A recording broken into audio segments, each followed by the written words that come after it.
Welcome back, Scrap Masters. We are deep into our random scrap block generating quilt making. But what's next? I'm not quite sure. Let's talk about it. Are you ready? Let's get stitching.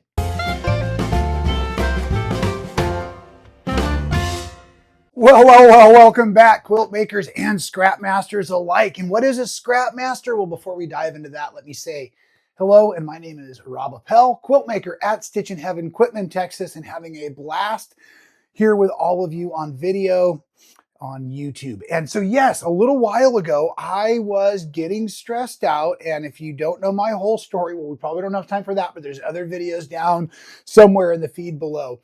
But yes, I am a recovering alcoholic, and I have learned that using my hands keeps me really happy, but I don't always know what I want to make, and that makes me unhappy. And I assume some of you were like me. So about 13 weeks back, not that that matters, because I want everybody to be able to join whenever they like and do as much or as little as they like. And we do the picking every week on our Friday live show. So please join us there.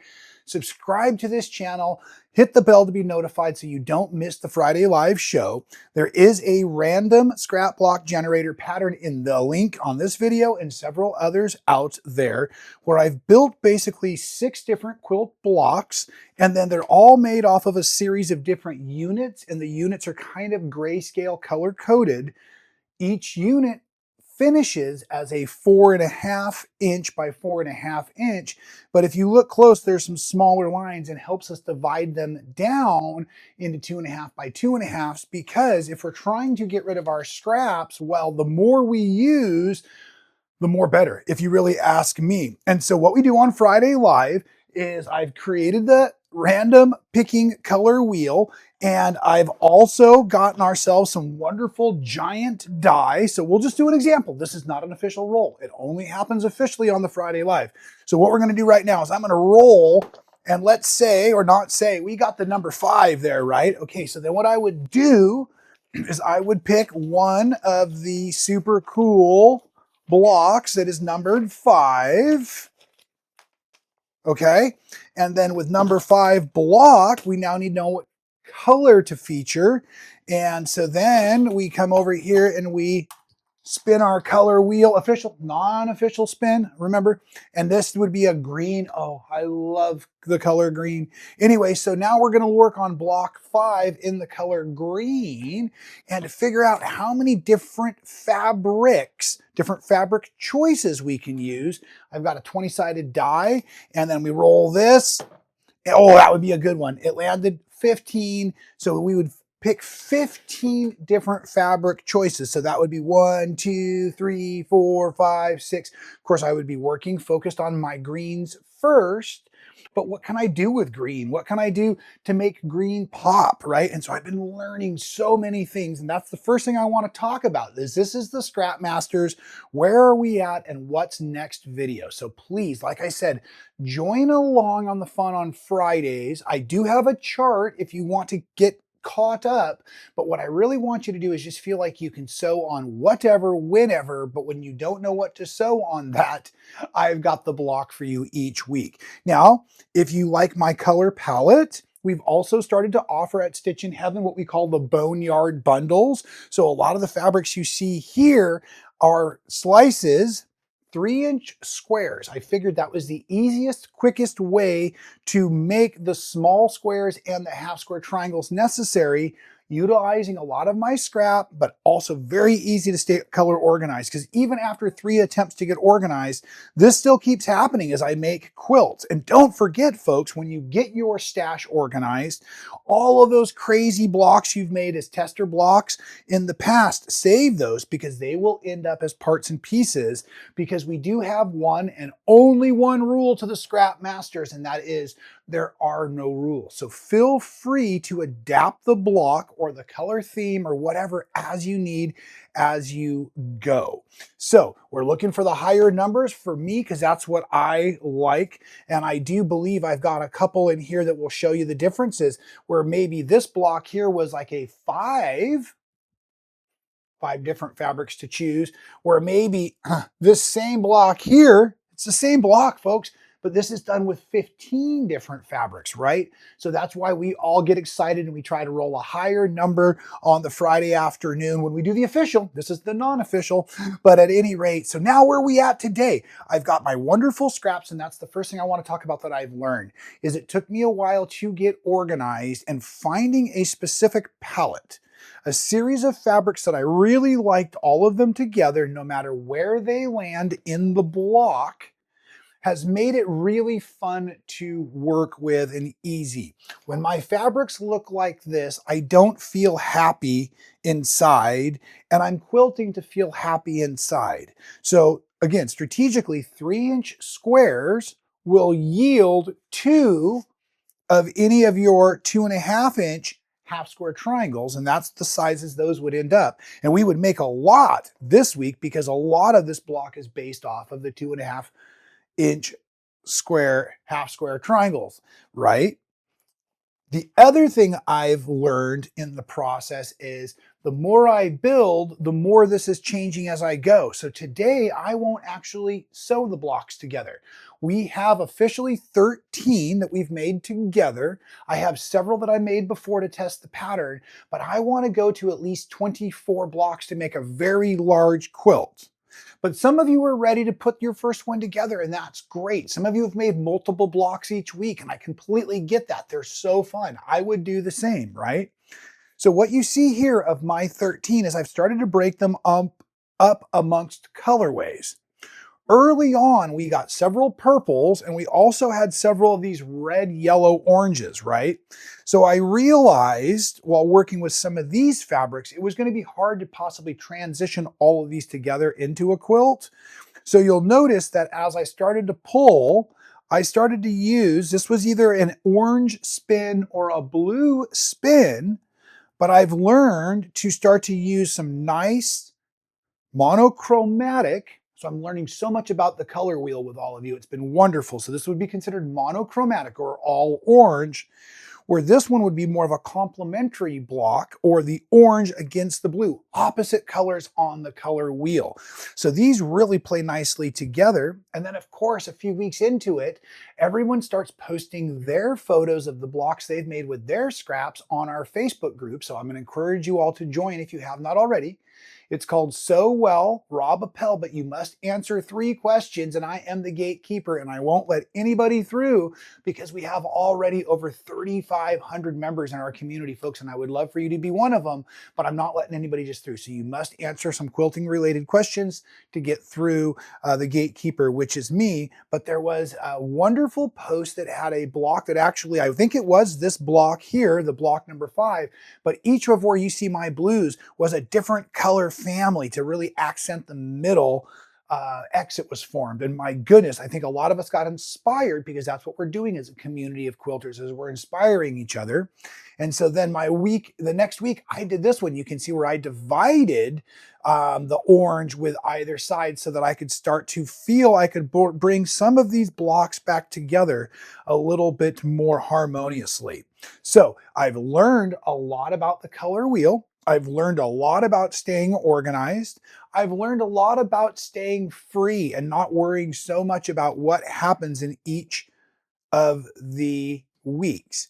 I am really enjoying now where I didn't necessarily follow the color numbers or the fabric numbers. So again, like if this was our 15, now I count out 15 specific different fabrics. So I keep each fabric in a group, right? So I might have already, 10 of these pre-cut 3-inch squares. So this would be fabric 1. Maybe this would be fabric 2. And then if I'm going with the greens, again, I might choose all 4. That's actually 2 different fabrics here. So that counts as 4 different fabrics, but you see how cool those look together. That's the 6. Maybe I want to start to bring in some different colors so that I can start to bring my color wheel together. And that's what I've started to really enjoy, is as the blocks develop each week, is now I have a little bit more direction of where I can go, if that makes sense. So that's why I'm going to push forward for several more weeks until I have so many blocks it makes a big and beautiful quilt. And I wouldn't be surprised if I actually do a two-sided quilt because of the way that all the units can work together and basically make something that may have, 18 to 24 blocks on the front and another 18 to 24 blocks on the back. Because folks, if you didn't know, I make a lot of quilts and therefore I make a lot of scraps. And fortunately, back to that palette, is I've learned that so many of my quilts use so many of the same fabrics or the fabric palettes that it's been really fun to work with the scraps. But then again, as I brought in the new Boneyard bundle, which again, I custom chose these fabrics when I was at Stitchin Heaven last, and this was the new block I made from those, and you can see how awesome it automatically integrates with the blocks that I have already built. And this is going to be some fun and really tie things together. So let's go on over to the design wall and let's figure out first, as I stack these back into some kind of color orders a little bit, what we're going to do. So I was starting to say probably 2 hours ago when I wandered off on a tangent, but dividing out the blocks now into color groupings is going to give us a way to work. Maybe we can even use this quilt here as an example, as a color gradient, growing maybe from warm colors out to cool colors. Maybe I want to do like a color wheel where I just start on the quarter of and start moving through. I really had some favorite blocks. And right now, if I've got 12, I can do a 4x3 layout. So I'm actually going to start with a couple of these favorite blocks that I have and know that they're going to be right about in the center here. So I think what I'm going to do right now is start building myself out a series of blocks just to play with. Like I said, I won't stitch them together today. And because I'm using this block that's got the split in it, I'm going to be able to now build in my color palette in a little bit different direction. So like I might even now drop this one here and bring my brighter orange reds down. Oh, and I can see as I'm looking at this right here that I think that this one's got more orange where this one shows more red. I might want to push those reds over here into this purple or bluer side. So let's put this one here now. We can put this one here. And the first thing I'm going to do as I go to my wall is I'm just looking at the colors. I'm just putting my colors together. But because not all of the blocks are completely uniform in the way that they're corner pieces, or maybe I've used different scraps, so there's different fabrics in the corner pieces, once the color layout is cool, then I'm going to adjust each block by maybe quarter rotations to bring the story together even better. So, okay, so here was my yellow-orange side, and I think I can go to my greens that would push through, knowing that my purples will be up higher. So I think that my purples could be like here. And I like the way that that's going to jump the colors across. And I've got some medium green. So I think that's actually going to go down a little bit lower. And of course, there's never a sewing room big enough. So, okay, comment below. Is your sewing room big enough for you? Start to bring this together like this, looking pretty good now, okay? And again, the blocks are lots of fun. So as I start to open up this other palette, I kind of want to see what I've got going because again, there's some really cool blocks that are going to bring everything together. And because I've got 13 down today, I don't actually have to use every one of them. I can skip one as I go. But I've got my oranges here, and I think I like this line that's kind of forming. You see how that kind of is doing its thing over there. And then that will give me the opportunity to maybe have some fun here playing with now what happens when I bring the orange back out across your eyes. So you'll see more of these parts and pieces a little bit better. And then another one of my favorite blocks, and because if it's got that green, I really want to draw my eye out, greens across because we often want to work in diagonal colorways.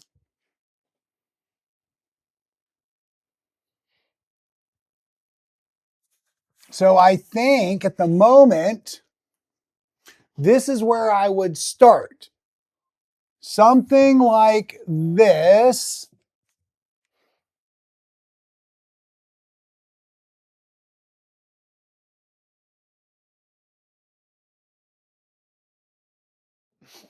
And of course, I had to realign them on the wall. And now as I'm looking at them, there's only one section that I don't necessarily love from the wide angle out.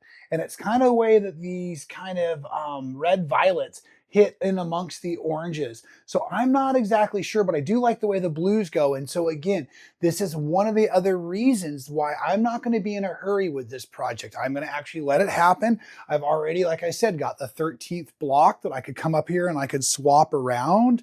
And now that I have an idea of the way I might make my quilt, with my next roll and my next spin, I'll get a new block with a new color direction, but that doesn't mean that I can't leave these on the design wall and start to work it in. So even though it's supposed to be a scrappy quilt, it can be well designed. It's just, again, for all of us to have as a community something to enjoy together that would be no competition. We have no start point, no end point, just a bunch of fun. A couple of different fabric bundles and palettes have been organized. Yes, I've talked about my beautiful Rob's Rainbow, but also in the Boneyard bundle, there is a beautiful series of Tiffany's Tropicals. That's Tiffany Hayes and her beautiful batik she's handpicked. And I've got a silly little video as well that shows us running through the warehouse and picking fabrics for all of you. And I'd like to end with that today. Those of you who are working through your stash, those of you who didn't get to see me sew some of these blocks live while the camera was going, they usually take me maybe 30 minutes total to design and stitch all of the parts and pieces together, because I truly believe the more we rely on our instinct as artists, the better our projects will turn out. So you could second guess all day long, each and every piece, but really we just want to be able to get our blocks assembled. We want to be able to just enjoy, and you're welcome, like I said, to make more. So I have found that both in picking my fabrics and laying out the parts and pieces, I like to work as quick as possible or with some sort of a time frame in mind so that I don't overdo it or overguess or overthink the work, because I am a notorious overthinker. So anyways, folks, for me, quilting is a way to turn off that little narrator up there so that I'm not thinking too much and making more. I hope this makes some sense for you. Please join us for the Scrap Masters Random Scrap Block Generator live on Friday afternoons, 2 p.m. on the Pacific Coast, 5 p.m. on the East Coast of the United States. Of course, because it's YouTube, it's available all around the world, and it's really fun to see what our international quilters are making. Put your blocks up on Facebook on the So Well Rob Appell. Patterns are down below, links are below, and thank you for being part of our wonderful quilting community here at Stitchin Heaven and enjoying the Scrap Masters. Until I see you all again, folks, please stay well.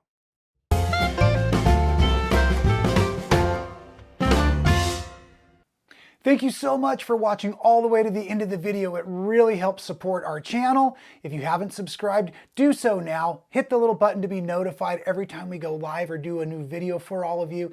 And here's one from the past I think you'll really enjoy.